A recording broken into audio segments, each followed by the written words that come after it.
ഓം നമഃശിവായ. വീണ്ടും ഒരു മഹാദേവക്ഷേത്രം. വിരുദനഗർ ജില്ലയിൽ അർപ്പൂർ കോട്ടയിൽ നിന്ന് 14 കിലോമീറ്ററും മധുര ജില്ലയുടെ തെക്ക് നിന്ന് 50 കിലോമീറ്ററും തിരുച്ചുഴി, തിരുമേനിനാഥർ പ്രളയത്തെ വഴി തിരിച്ചു വിട്ടതുകൊണ്ടാണ് ഈ പേരുകളെല്ലാം ലോപിച്ച് വന്നത്.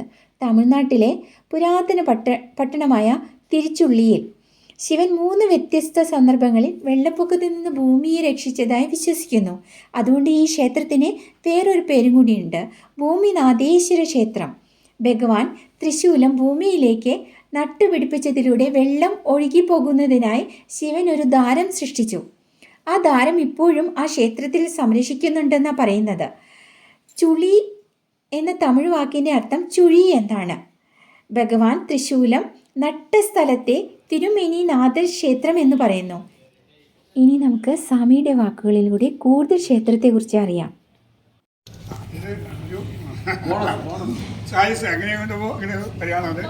തിരുച്ചൂഴി എന്നാണ് സ്ഥലത്തിൻ്റെ പേര്. വളരെ പ്രധാനപ്പെട്ട ഒരു ക്ഷേത്രമാണത്. വളരെ വിശേഷമുള്ള സ്ഥലമാണ്.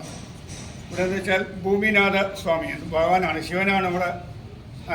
അതേപോലെ നാൽവർ ഇതിൽ നമുക്ക് സുന്ദരമൂർത്തിനായി ഇങ്ങനെ മാണിക്യവാചകർ കേട്ടിട്ടുണ്ടല്ലോ, അവരൊക്കെ വന്നിരുന്ന സ്ഥലമാണത്. ഇത് രാമനാഥപുരം സംസ്ഥാനത്തിൻ്റെ ക്ഷേത്രമാണ്. രാമനാഥപുരം രാജാക്കന്മാരുടെ ക്ഷേത്രമാണ്. അവർക്ക് 40 ക്ഷേത്രമുണ്ട്. അതിലൊരു ക്ഷേത്രമാണ് ഭൂമിനാഥ പെരുമാൾ സഹായവല്ലി എന്നാണ് ദേവിയുടെ പേര്. ഇവിടെ വിശേഷം എന്ന് വെച്ചാൽ ഇത് വളരെ പ്രധാനപ്പെട്ട സ്ഥലം, രമണ മഹർഷിയുടെ ജന്മസ്ഥലമാണ്. ഞങ്ങൾക്ക് അങ്ങനെ പോവാം. ഇത് ഇവിടെ തൊഴിലിട്ട് പോകാം. പിന്നെ ഇത് മാത്രമല്ല, ഇവിടെ വളരെ വിശേഷം എന്താ വെച്ചാൽ നമുക്ക് കർക്കിടക മാസത്തിന് വേണ്ടി ഞാൻ കൊണ്ടുവന്നിരിക്കുന്നത് മാത്രമല്ല, ഇവിടെ പിതൃക്കൾക്ക് വേണ്ടി മോക്ഷദീപം, നമ്മുടെ പിതൃക്കൾക്ക് വേണ്ടി ഒരു അവിടെ ഭഗവാന്റെ അവിടെ ഒരു വിളക്കങ്ങൾ തെളിയിക്കാം. അതിനുള്ള അത് അവിടെ പൈസ കെട്ടിക്കഴിഞ്ഞാൽ അവർ തെളിയിക്കും. ഇത് മാത്രമല്ല, മരിച്ചവർക്ക് വേണ്ടി അവരുടെ പേരും നക്ഷത്രം പറഞ്ഞ് അർച്ചന ചെയ്യാനുള്ള ക്ഷേത്രമാണ്. വേറെ എവിടെയില്ല. മരിച്ചവർക്ക് വേണ്ടി നമുക്ക് അർച്ചനയും പൂജയൊക്കെ ചെയ്യാം. ഇവിടെ അതാണ് ഏറ്റവും വളരെ വിശേഷം. അവൻ്റെ പേരും നാളെല്ലാം പറഞ്ഞ് നമുക്ക് അവിടെ ഭഗവാൻ അർച്ചന ചെയ്യും. അങ്ങനെയുള്ള ക്ഷേത്രം എവിടെയും കിട്ടുന്നില്ല, എവിടെയില്ല, ഇവിടെ മാത്രമേ ഉള്ളൂ. അത്ര വളരെ വിശേഷപ്പെട്ട ക്ഷേത്രമാണ്.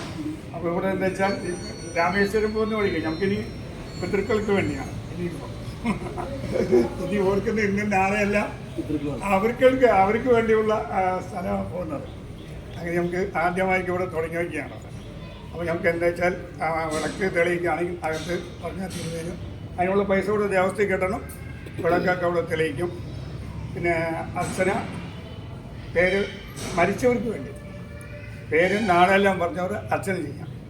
അങ്ങനെ വിശേഷപ്പെട്ട ഒരു സ്ഥലമാണ്. പിന്നെ അത് രമണ മഹർഷിയുടെ ജന്മസ്ഥലമാണ്. അത് കുറച്ച് ഇങ്ങോട്ട് നമുക്ക് ഇവിടെ എല്ലാം തൊഴുതിട്ട് പോകാം. ഇവിടെ 12 മണിയാകുമ്പോൾ നടയെടുക്കും. ഇതെല്ലാം കഴിഞ്ഞിട്ട് നമുക്ക് അങ്ങോട്ടേക്ക് പോകാം.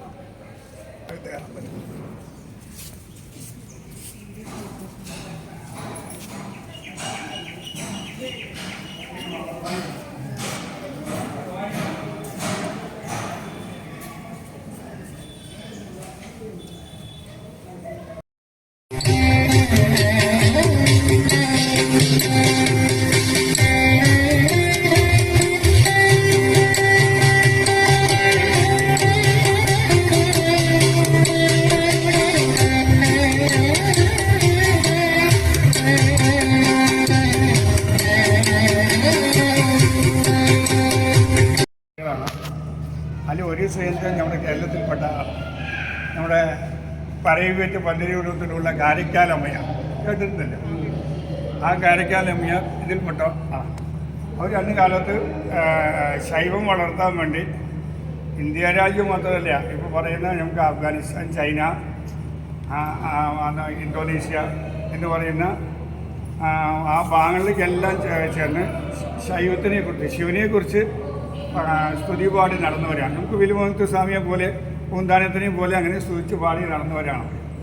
അതേപോലെ വൈഷ്ണവം വളർത്താൻ വേണ്ടി 12 ആൾവാർ കേട്ടിട്ടുണ്ട്. കുലശേഖര ആൾവാർ, നമ്മാൾവാർ എന്ന് പറഞ്ഞവർ, അങ്ങനെ 12 ആൾവാർ വൈഷ്ണവത്തിനും 63 പേര് ശൈവം വളർത്താൻ വേണ്ടി നടന്നവരാണ്. അതിൻ്റെ പ്രതിഷ്ഠയാണ് വെച്ചിരിക്കുന്നത്. ഇവിടെ പ്രസിദ്ധമായ ശിവക്ഷേത്രങ്ങൾ ഏറ്റവും പഴക്കമുള്ള ശിവക്ഷേത്രങ്ങളിലെല്ലാം നവഗ്രഹം ഉണ്ടാകില്ല, എന്നപ്പോൾ നിബിദ്ധ ഉണ്ടാകും. കാരണം നായന്മാர்கள் ഈ 63 പേരാണ് ശൈവം വളർത്താൻ വേണ്ടി നടന്നത്. അന്ന് ശിവക്ഷേത്രങ്ങൾ മുഴുവനും ഇവർക്കുണ്ടാകും. 5-ാമത്തെ ദിവസം ഉത്സവകാലത്തിൽ 8 ദിവസം ഉത്സവത്തിൽ 5-ാമത്തെ ദിവസം ഇവർക്ക് വേണ്ടിയുള്ള ദിവസമാണ് എല്ലാ സ്ഥലത്തും. അന്ന് ഇവർക്ക് പൂജ അഭിഷേകം ആരാധനയൊക്കെ ഉണ്ടാകും. അതല്ലാതെ പഞ്ചലോക വിഗ്രഹം ഉണ്ടാകും, എല്ലാ ക്ഷേത്രങ്ങളിലും ഉണ്ടാകും. അത് അന്ന് ഉത്സവത്തിന് പുറത്തേക്ക് എഴുന്നള്ളിക്കും. ഈ 63 പേരെ പുറത്തേക്ക് എഴുന്നള്ളിക്കും. അതിൻ്റെ പിന്നാലെ ആയിരിക്കും ഭഗവാൻ വരുന്നത്. ആദ്യം ഭക്തന്മാരും അതിൻ്റെ പിന്നാലെ ഭഗവാനും. 5-ാമത്തെ ദിവസം ഉത്സവത്തിന് എല്ലാ ശിവക്ഷേത്രങ്ങളും, ഞാൻ പറഞ്ഞത് പഴക്കമുള്ള, വളരെ പ്രസിദ്ധമായ പഴക്കമുള്ള ക്ഷേത്രങ്ങൾ മുഴുവനും ഇങ്ങനെ 63 പേരെ കാണാൻ പറ്റും.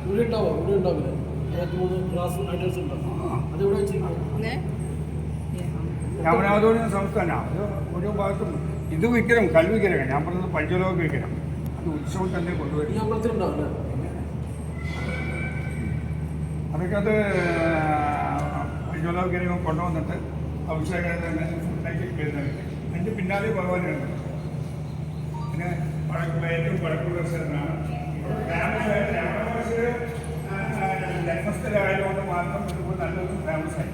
എല്ലാവർക്കും ഇവിടെ അറിയുന്നില്ല, വരുന്നതൊക്കെ അറിയാം.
சரிப்பேட்டா, நீங்க சொல்றது எனக்கு புரியல. தமிழ் பேச மாட்டீங்களா?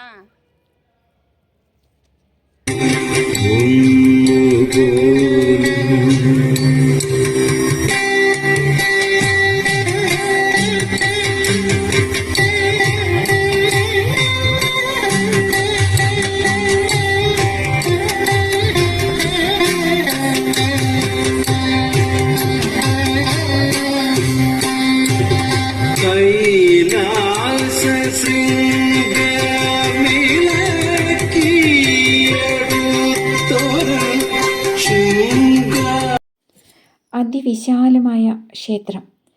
മഹാദേവന് ഒരിക്കൽ കൂടി നന്ദി പറഞ്ഞുകൊണ്ട് എല്ലാവർക്കും മനോഹരമായ ഈ കാഴ്ചകൾ സമർപ്പിക്കുന്നു.